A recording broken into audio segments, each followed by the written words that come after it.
Hi, I'm Heather. I'm Hillary. And we're the owners of Lébo Aesthetics Spa. We're here at our Hanover office today, and we are going to talk to you about laser hair removal. We're going to do a treatment, answer some of the most commonly asked questions. So come on, let's get started.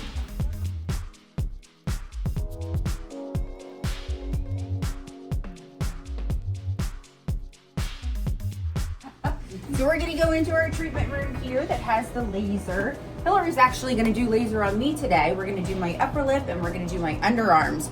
So as I get changed, Hillary can go through what the laser is and some other fun stuff about it, and then we'll get started.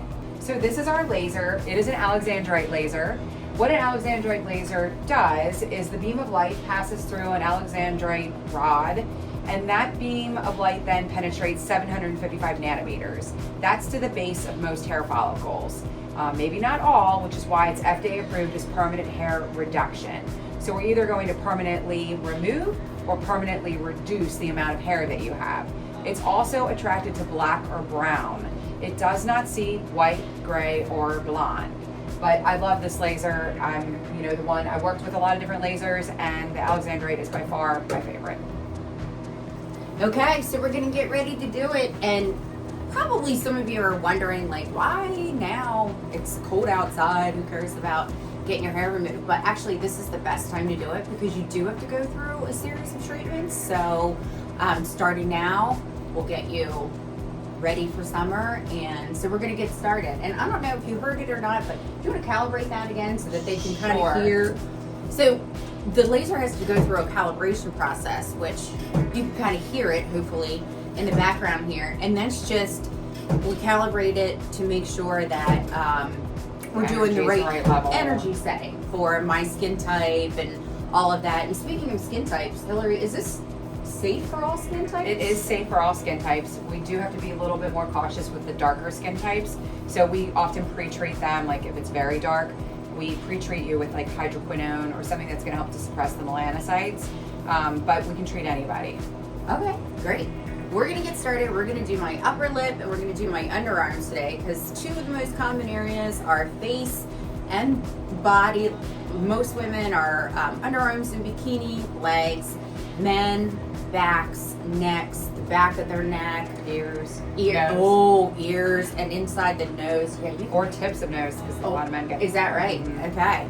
So lots of fun areas that we can do. And speaking of, we can do anything that has hair on it, as long as it's brown or black, right? Yep. Yeah.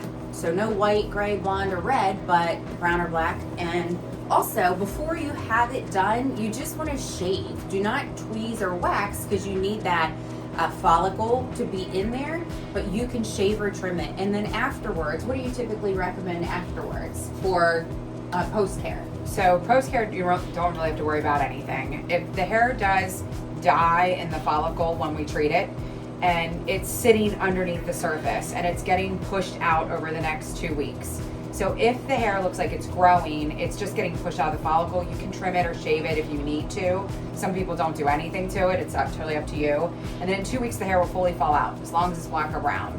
And then depending on the body part, it takes, like on a lip, it takes usually 2 more weeks after that for it to start to come back in.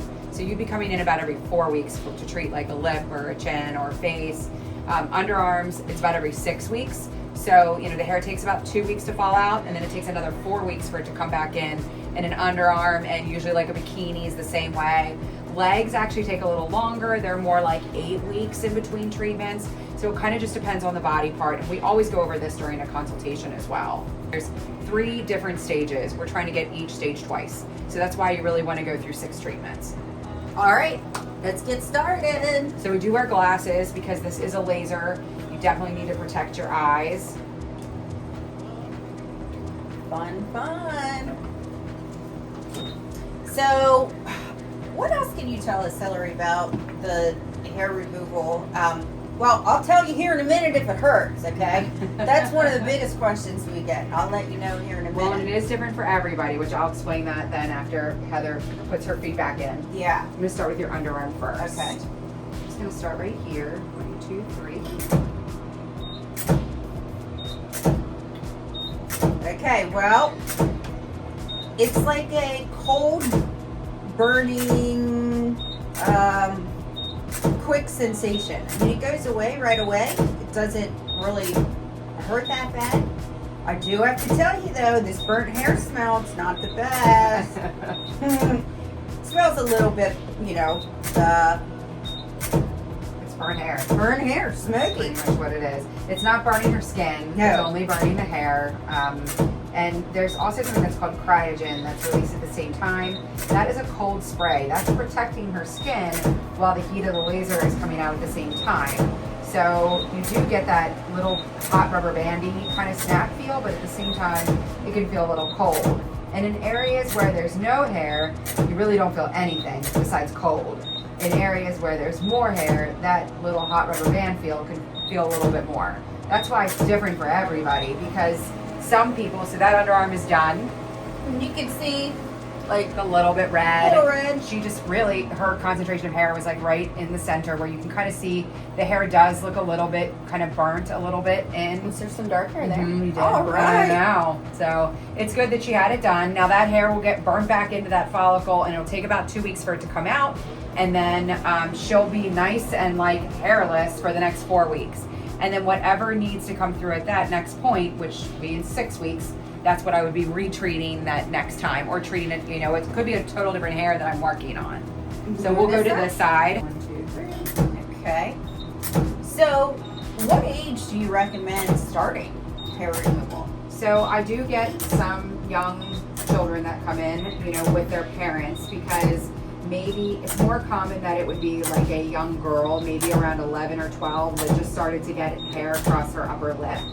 And unfortunately, it might be someone that pointed it out in school and they're really self-conscious about it. So I do get some young, you know, people that have some issues.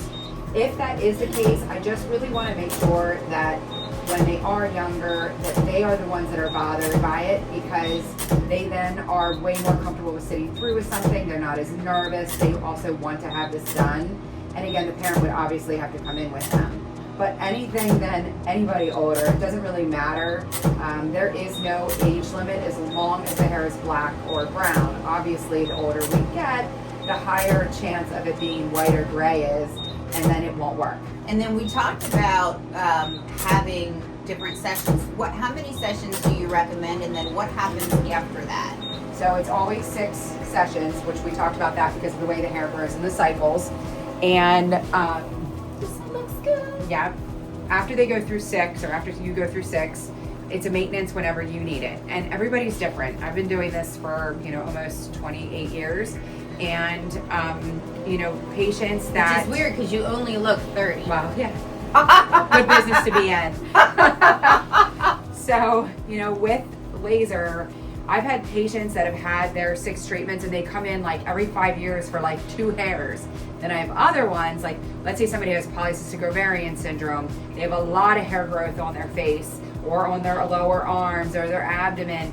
That is very hormonally driven. So I might destroy hair that's there at the time, but your body will find another follicle to generate hair out of.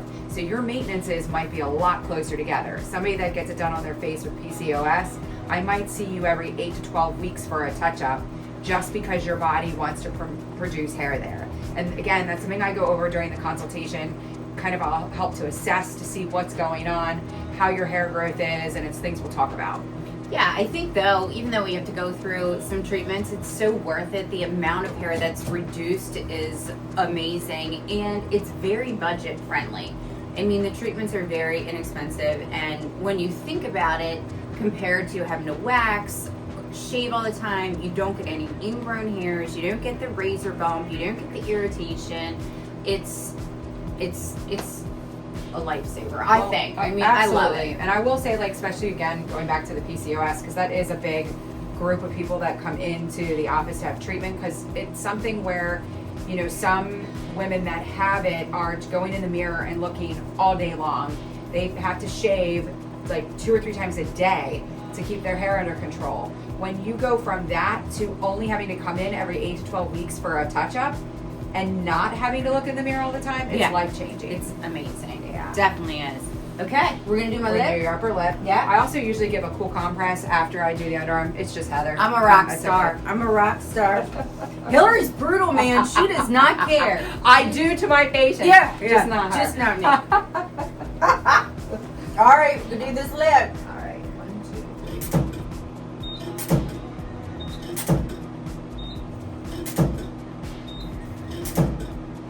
Always do a little bit in there.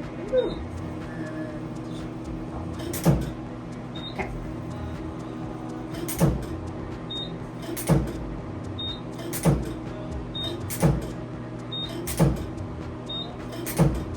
And then I also Woo-hoo! will do underneath the lip if there's hair underneath there. She really only had a little bit just above, so that's why we only did that upper part. I will get you a cool compress though. Are you feeling okay? No, I feel. Okay, good. Hey, listen, that's not bad at all. Now that's different for everybody though. If somebody Yeah. has a lot of dark hair and it's very coarse and thick, it is going to feel a little more intense than somebody that has like a lighter, Yeah. thinner hair. Do I look like I have a Hawaiian punch mustache? Am I a No. little red? Not really. Okay. Yeah, and now somebody will be more red though if there's darker hair. They're going to be more red. So everybody's different, and that's why like I've had 2 friends come in and one thinks it's painful and the other person thinks it doesn't hurt at all. It just depends on how thick their hair is. Yeah, and using the cold compress really helps to relieve that during and after the treatment. So if you want to know something that we didn't ask, put it in the comments. This isn't live, so we won't, it's not going to be instant, but we will definitely shoot you a message back and answer any of your questions that you might have. Anything else that you... Yeah, the biggest things that I really do go through during a consultation, you can't have a tan at all when you have the treatment. Super, super important. The reason for that is because the laser is attracted to that black or brown hair, it's actually the melanin that's in that hair color that it's attracted to. So when you have a tan, guess what? You're producing melanin in your skin. Same thing with a self-tanner. So you want to be your natural color when you have a treatment. The other thing that we always go over is if you have a high tendency to get cold sores, we like you to be on a medication to prevent that from happening. That is also something that we'll talk to you about. A lot of times patients they have the medication because they're already used to getting cold sores all the time. So it'll be something that I'll tell you to start like ahead of time, like a day or 2 before, just to be as a preventative. And if you've never had a cold sore, you're not going to get them from laser hair removal. It's just that if you have a tendency, some people go in the sun and get cold sores. This is a source of light. I'm doing this right across your lip. So it's just as a preventative if you tend to get them. So one other question that I know we get asked a lot is, can you do it if you're pregnant? So that's a good question. You can do it. The only thing we ask is that you get a note from your doctor just to make sure that they're okay with you having it done. There is no known contraindications at all with laser hair removal, but we just want to make sure that you are, in working well with your doctor and that they also approve that it's fine that you have it done. But we do a lot of women that are pregnant. And I know, having my legs done, I do have a tattoo on my ankle. Is it a problem to go over the tattoo? That's another good question, Heather. So we have to work around tattoos. The laser will react and interact with that tattoo, and it could really disfigure it. It could burn you in that area. So we cannot treat over a tattooed area. We will work around it. Yeah, we do get asked that a lot. Just Yeah, we can do because- tattoo removal with a different laser, but we're not doing this. Yeah, maybe we'll show you that next. Yeah. I think we covered it. I mean, laser hair removal ultimately is safe for everybody. It can be done on any skin type, any aspect of the skin or the body. It's, best for brown and black hair. 6 sessions. After that, you go through maintenance. You can have a tan because the laser is going to be attracted to that skin color first before that hair follicle, so you could potentially burn or blister. So we're really, really careful about that. So again, now's a great time for you to come in and have it done before you go out and get a tan on the beach or go on vacation. But if you're like Hillary and I, even when we come back from vacation, we still look like this. Hillary just got somebody back. said I'd look like I'm tan. I'm like, No. I had like a long sleeve shirt on. Hillary all the just time. got back from Belize, and I tell you, she did a good job with her sunscreen. I try. I think we Yeah. all try, but I do love to be outside. Yeah, it's Just go with it's my nice. sunscreen. Yeah. But I will say that the most common comment that people will say to me after having laser hair removal is, I should have done this a long time ago. So. Yeah, it's definitely a life changer. So check it out. Again, ask us any questions. We'd be happy to answer. And we hope y'all have a great day. Bye. Bye.